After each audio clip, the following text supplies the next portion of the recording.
from LoganFiles.com. We're here today to review Wolverine 70. The Old Man Logan storyline continues. There's a lot to cover in this book. We finally get to know what happened that night of the superheroes died. The book starts off, we're at the X Mansion. Wolverine and Jubilee are monitoring the security systems when basically every alarm goes off, and they're getting distress calls from everybody. Fantastic Four, Avengers, S.H.I.E.L.D., just everybody from Wakanda, and all at the same time.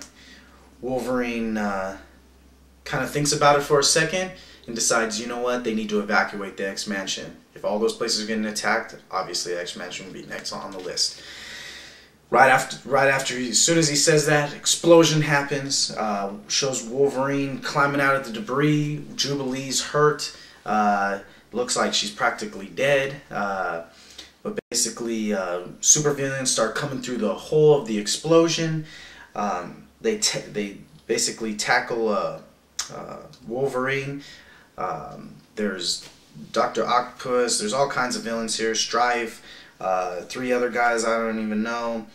I've seen them before, like Spider-Man villains and stuff.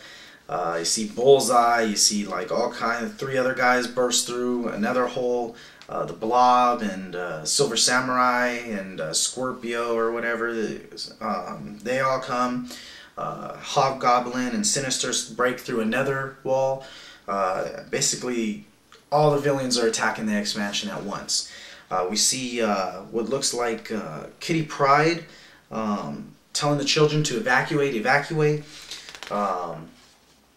Wolverine realizes that, you know, this is getting out of hand, so he leaps in there, claws out, starts tearing up all these villains, shoving his claws through people's necks, no holding back. This is the Wolverine we've always wanted to see in comic books.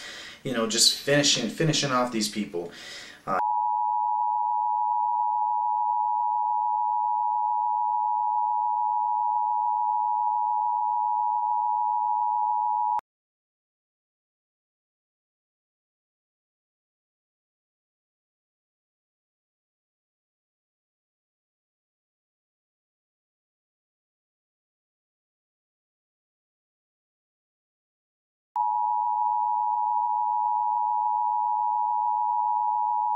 Stabbing through the necks, cutting off heads, slicing through faces, cutting off arms, cutting off tentacles.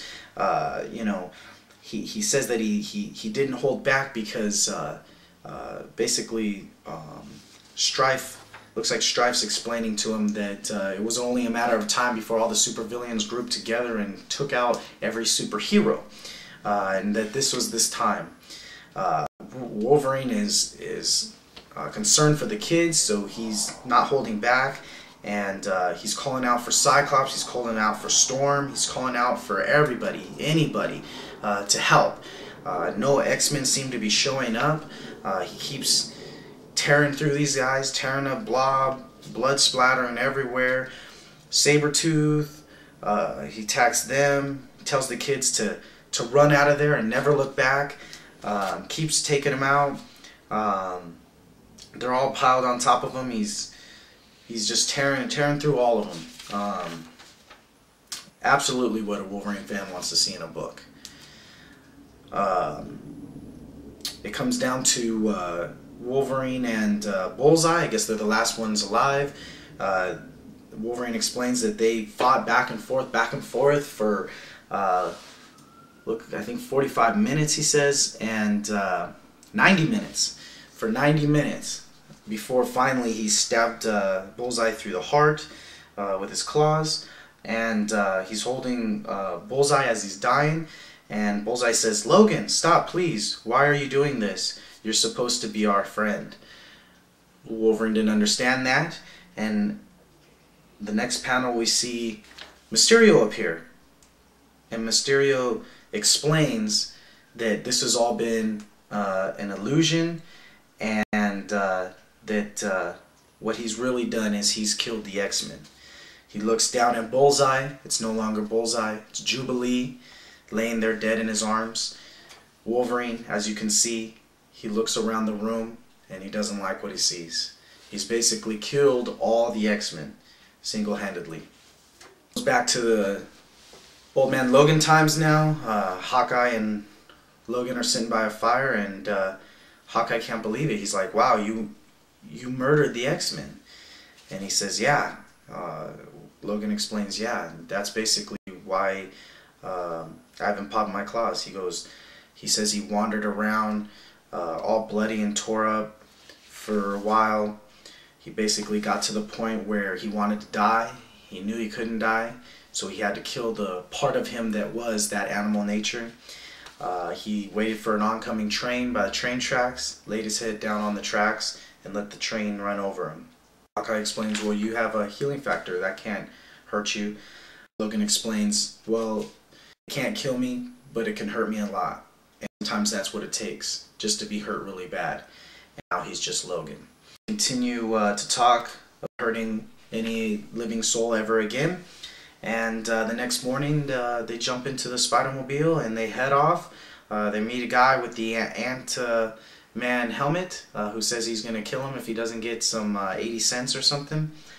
And so they pay him, and off on their way in the Spider-Mobile, heading across country. Still have to finish their job. We still don't know what the package is, although there were several points in the comic where it said that it was drugs.